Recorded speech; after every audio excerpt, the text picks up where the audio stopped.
25 aprile, celebrazioni, cerimonie a Palazzo San Giacomo, all'esterno la protesta dei disoccupati. Ce ne parla Claudio Ciccarone. 25 aprile del 2020. Quest'anno, anche in Campania, la festa della liberazione assume un significato, se si può, ancora più profondo.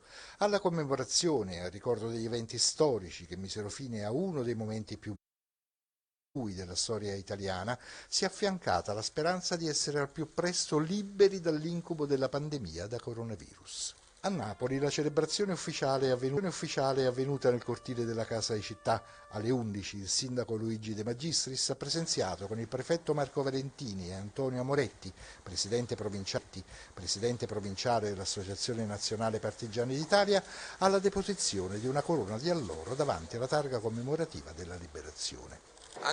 Anche quest'anno, in piena pandemia, abbiamo voluto ricordare il 25 aprile e per la prima volta lo si fa nel Palazzo del Popolo della città di Napoli, del governo, sotto la lapide degli eroi della Resistenza. La celebrazione è stata preceduta da momenti di tensione. All'esterno di Palazzo San Giacomo, componenti dei centri sociali e dei disoccupati del gruppo 7 novembre hanno manifestato chiedendo l'erogazione di un reddito universale, tamponi per tutti e stop ad affitti e bollette.